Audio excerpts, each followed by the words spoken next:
The one bit of advice is that fortune favors the brave. And as long as you're not putting into any sort of risk your current income, your family, or anything like that, I think by having a new adventure, a new innovative journey, as we would say, is perfect for you. It gives you a second wind. You kind of live your life again. There are times you can have a coming of age moment. Usually it happens when you beat up a bully or save the kitten in the tree. But Devin, it can also happen in midlife, like myself. I'm almost going to be 50 years old, and I'm still going through these sort of coming of age moments at certain stages of life.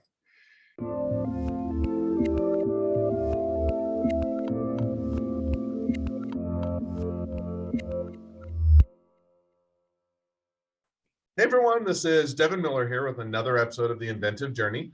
I'm your host, Devin Miller, the serial entrepreneur that's grown several startups into 7- and 8-figure businesses, as well as the founder and CEO of Miller IP Law, where he helps startups and small businesses with their patents and trademarks.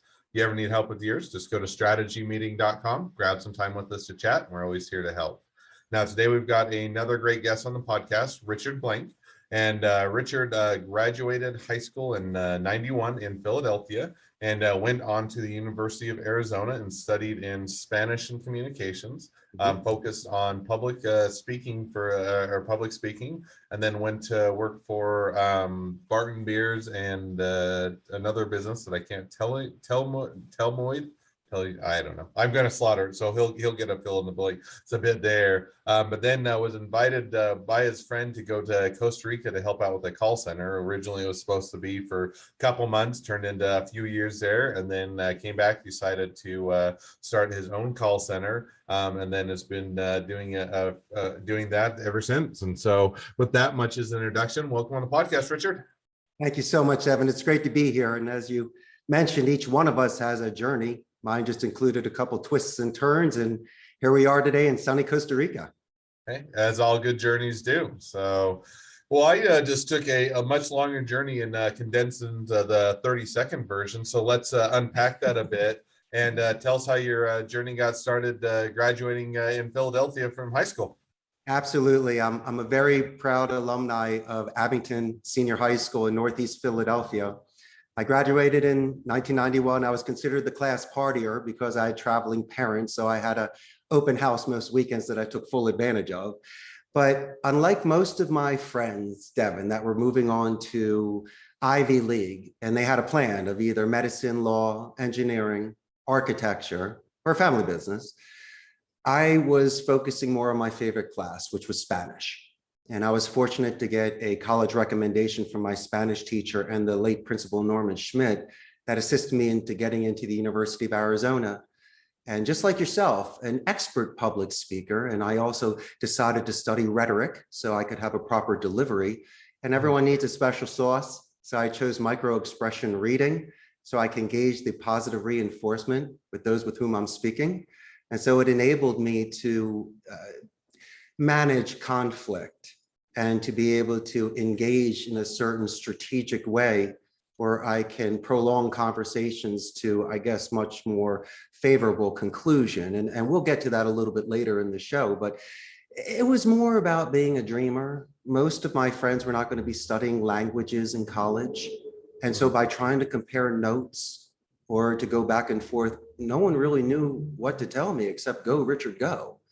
And what I needed. One question just on that, because when you go into that, and I think, from just a pure intellectual perspective, sounds like it'd be an interesting thing to study and would be a great degree. Now, but what was the plan, kind of as you're going into studying Spanish and also kind of public speaking and understanding people's expressions and those type of things? What was the plan for kind of after college, or did you have a plan at that point?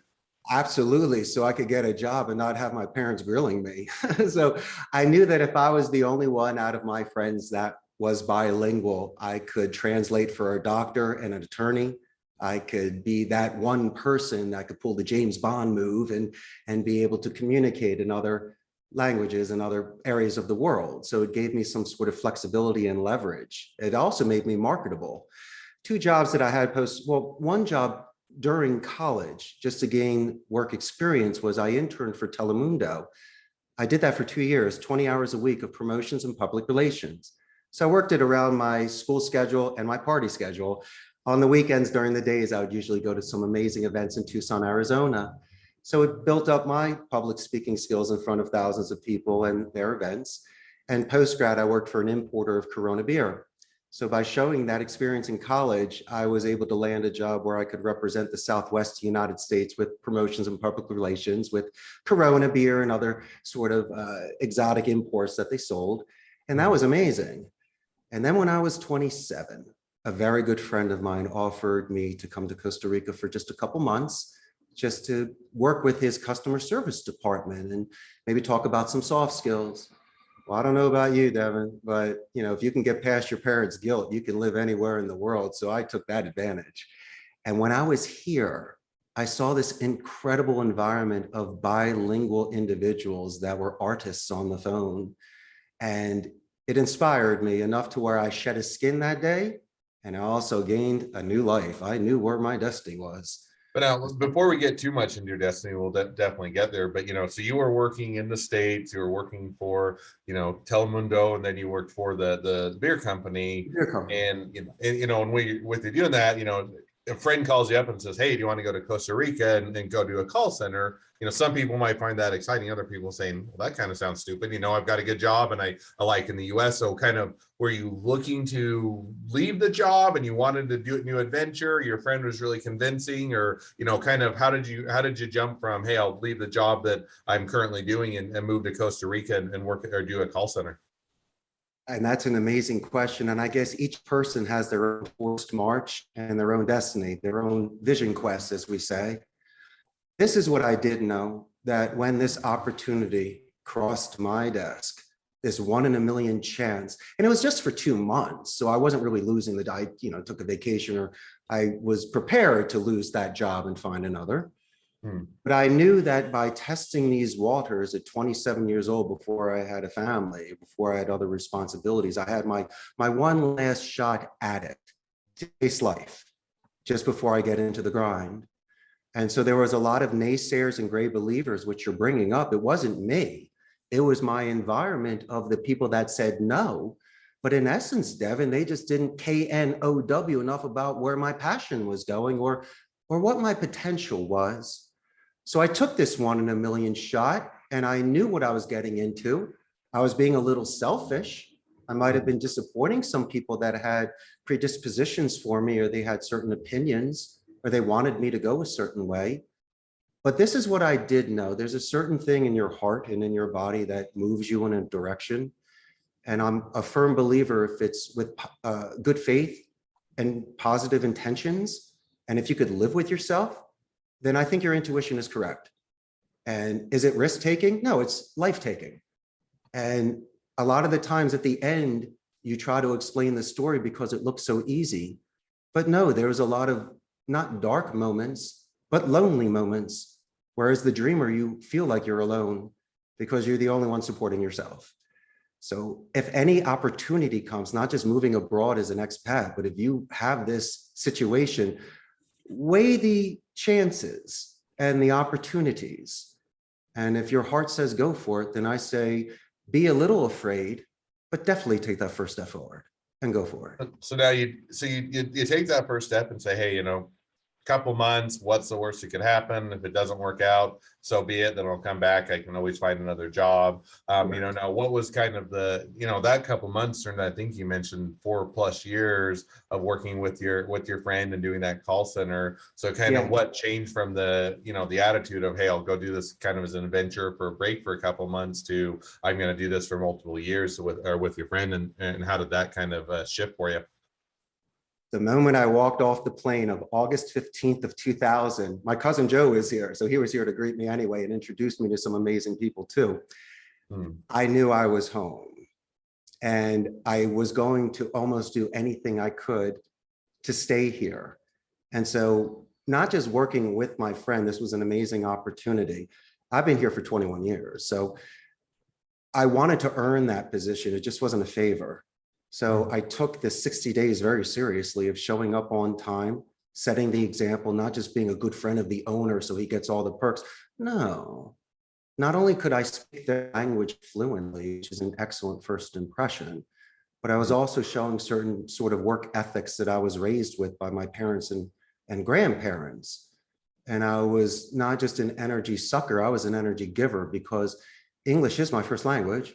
And when these agents might need a suggestion in regards to a certain grammar tense or vocabulary word, I was the first one to make that suggestion in a positive way so they can enhance those skills for themselves and the clients. So I gained a reputation very, very fast of being an effective telemarketing teacher. So in the past 21 years, Devin, my good friend, I've trained over 10,000 local Costa Rican ticos on how to make proper phone calls, proper delivery with active listening, to repeat and confirm things with their clients. That's why Amazon is here. HP, Intel, and Oracle. Costa Rica has a very, very nice, proficient, and well-educated skill set labor force. So they were coming into me with these skills. It's just guys like you and I, we need to sometimes get rid of bad habits, or if they're novice and they're new, but with the vigor, we can mold them. We can train them. We can guide these young minds in a certain way to where we can build their self-confidence, Devin. We can increase their self-reliance. Yes. Now, let me ask kind of one question, maybe just getting back a bit to the journey and that story. So you worked with your friend, I think you mentioned, for about 4 years, and then you decided to go out on your own, or you decided to go do your own business. And I think it was in this call center industry and still staying down in Costa Rica. So what made you decide to, as opposed to building it with your friend or continuing down that route, decide to go out and do it on your own? That's one of my favorite questions, and a very intelligent question. When you're with the people, when you eat lunch with your people, when you sit next to those people day in and day out, you learn about the environment and the culture. And so it was the first time I've ever been in a call center before. Naturally, it was something that I was able to gravitate to and do very well. But I also saw the gripes and the pressures agents had outside of the office. But not only that, Devin, the fact that they felt like robots, expendable, just numbers. So to be a good leader, I knew that I once again was able to enhance their experience and to give them dignity. Not saying that my friend didn't do a good job, but I don't think he was in the trenches like I was for all these years, which I couldn't be more grateful for. And so by learning every department and learning how departments work with one another, I did realize this one thing. Immediately, I was going to have a game room in my company, just because I'm from the 80s and I love pinball and Pac-Man. But I know that agents in other accounts, I could create an environment where people could meet one another, let off steam, build up their energy, make friends. And so this was a safe place for them, and even for the boss. So instead of being in my office where I'm grilling you, you and I could be downstairs playing some pinball, having a good time, competitive advantage. And you know, the scientists say that the best relationships are formed through play. So why can't we balance the two, and to create where the attrition gets lower because people make friends here? So to answer your question, Devin, I didn't see it more as the technical side with the computers and the server room and that equipment. No, I saw it more on the empathetic side, on the dignity side, on the fact that I'd like to reduce their fear and let them know that an owner of a company knows your name on the first day. And most of them tell me that I'm the only one that's ever done it. Might be the only one that ever does it. But Devin, if you and I ever have the chance to walk with somebody and work with somebody, the greatest thing you and I can do from the start is to know their name and to spend that sort of time. That is what will give you the distance with these amazing individuals. So now as you decide, okay, friends not doing it bad, but I'd like to do it differently. I'd like to create a bit of a different culture and do that setup. And you decide, okay, I'm gonna go set up my own call center and do my own business. How did it go? Was it a straight out of the chute, had a lot of success, had a lot of clients, was making a lot of money, and all of the things that come along with it? Was it a slug and a grind, and hey, took you a long time to figure out how to do it right and implement your vision? Or kind of how did that go, and kind of how long did it take to get things up and running? I think I got very lucky in the beginning.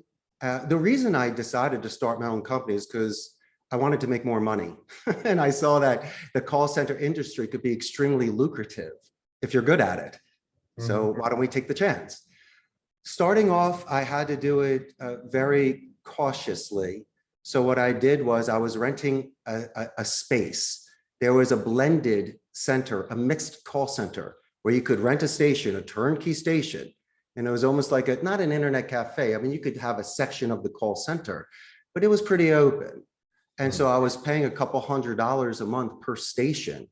And in the beginning, it's extremely cost effective because you have an IT department, you had security, the building rent, the furniture, sounds great. But once you start getting to a couple dozen agents, then you start breaking even. And then when you start really growing, now you're overpaying. And so I grew very fast. I started off by putting my website up October 4th of 2007, landed my first account February 6th of 2008, one seat, 50 hours. That was it. But then that month I popped a couple others. But then 3 months later in April, I was able to land a very nice size account that grew from 5 seats to 89 seats. And that really assisted me in, I guess, building some sort of capital. So after a couple of years, I was able to then rent a space, put in my own stations, buy my equipment, build the server room, so then I could have a controlled environment where it's not blended. That took about 6 years to have enough money to then be able to build a building, a 3-story building where I can put 300 agents. And so I was never a big believer in taking a loan out, a mortgage or things like that. As my great grandfather told me, if you don't have the cash for it, you don't pay for it. And so I did things very slow and steady and extremely conservative. And it might have not been the fastest way to grow, but in my mind, I could sleep at night, knowing if worst case scenario, at least I own the land that the building is on and I don't have to give it back.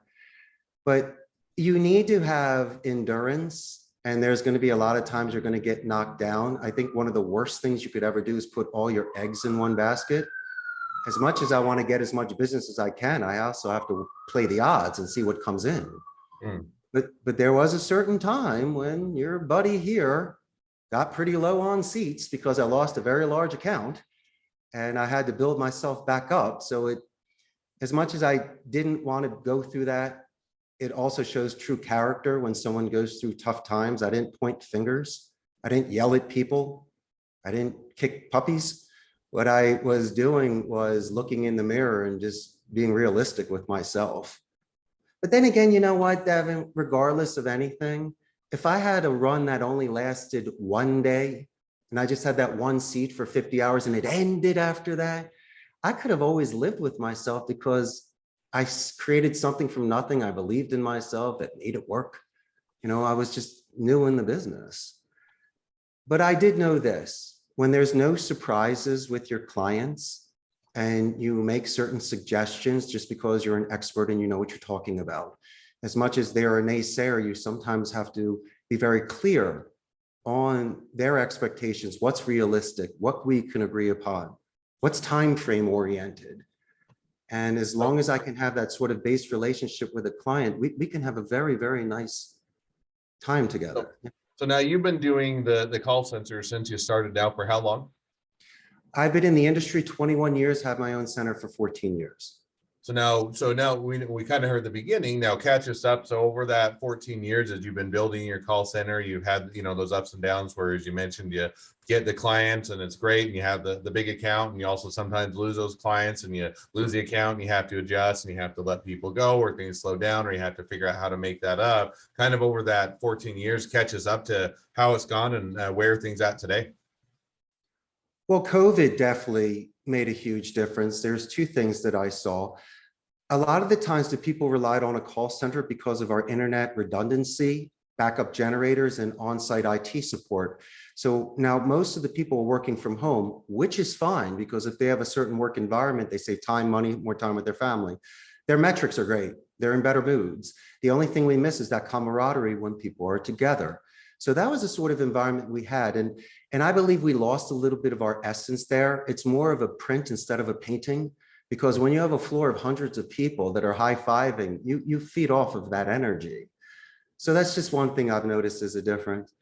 But also as well with with the virus, they said that we could only have 50% of our staff here. And so I chose to have about 20% of total staff. And these are the agents that do PCI compliance because of credit cards or sensitive information.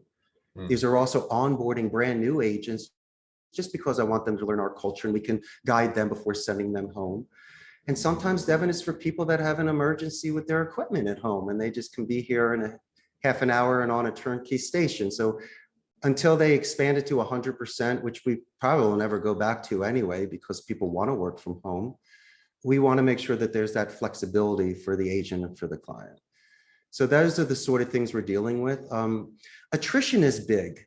If I may share a topic, because I do compete with Amazon. They have 10,000 agents here, and I usually lose people through a natural attrition. I will lose them because of the distance from their home to work, a schedule, their boyfriend or girlfriend may be working there, and sometimes it is money. But very rarely, and I'm sure you experience the same, no one's really going to walk out of my building and say, I'm quitting because Richard Blank defaced me on the floor. He made me feel bad. He didn't care. That's the last thing they're going to say. I am going to do my best to have them be in my environment. If something happens naturally because the big boy is dangling that in front of them, how about this? As we spoke earlier, well, then I'm the only boss that ever knew your name. At least I'll hold that with pride. And Amazon will beat me all day, every day. But Richard Blank played pinball with you, knew you, trained you a couple hours, and wished you well. And that, my friend, is why I can hold my head up high if somebody happens to leave me because of those things. No, and I think that that definitely makes sense. And it is always competing, figuring out how you can differentiate yourself and how you can set your business apart and how you establish those relationships can definitely be impactful. So, well, now as we've kind of reached a bit of the present day of your journey, a great time to transition to the two questions I always ask at the end of each episode. So we'll jump to those now. First question I always ask is, along your journey, what was the worst business decision you ever made? What did you learn from it? As I had mentioned earlier, putting all of your eggs in one basket. You could be riding high, you could be, champagne and roses. And then the next thing you know, you could be almost out of business. If you don't have that sort of luxury to expand your clientele base, my suggestion for you in that situation is to save as much money as possible and to be conservative, because sometimes runs end. And just like myself, without getting into too much detail, I was very conservative enough with my money where I could weather the storm. And the storm almost lasted an entire year, but I was not going to go out of business. I like acorns for wintertime. And as my grandparents taught me about not wasting your food and not spending things you don't need on, and they used to buy me toys, but they didn't need to buy me 5 toys. Is the kind of thing where we could treat ourselves, but we don't need to overdo it. And when you're a business owner and money starts coming in, I could totally see you going out and celebrating with your friends, and you definitely should. Order more sushi and have a great time. But then again, be responsible, because the best ships can weather those storms. That's what we're made for. We're not made for just sitting there at port and just getting fat and enjoying those times. No, the real business owner is the one, as I told you earlier, that can weather these storms, that can reduce their attrition, that can have the guts enough after learning an industry to put their own time and money down. And Devin, check this out. My wife is my business partner. She and I have been working. She used to work for Cafe Brit. She was the top jewelry saleswoman at the airport, which was kind of cool for a couple of years. And when I first started this business, she was very realistic with me. And she said, Richard, I love you, but you're not Costa Rican and you're a businessman, but you really need to know this culture. So why don't I work with you, and I can be in charge of human resources and work with the government and make sure that everything's cool. And you on the other side can do what you do best. No, I think that's awesome that you had the opportunity to work with your wife, and that was definitely sounds like it was a good experience and a great mistake to learn from. Of course. Second question I always ask is, now if you talk to someone who's just getting into a startup or a small business, what'd be the one piece of advice you'd give them? The one bit of advice is that fortune favors the brave. And as long as you're not putting into any sort of risk your current income, your family, or anything like that, I think by having a new adventure, a new innovative journey, as we would say, is perfect for you. It gives you a second wind. You kind of live your life again. There are times you can have a coming of age moment. Usually it happens when you beat up a bully or save the kitten in the tree. But Devin, it can also happen in midlife, like myself. I'm almost going to be 50 years old, and I'm still going through these sort of coming of age moments at certain stages of life.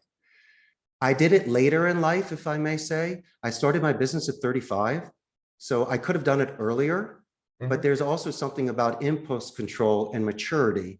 As much as you would have loved me, you might have not done business with me because I don't think I was ready at that time. I was just an excellent communicator.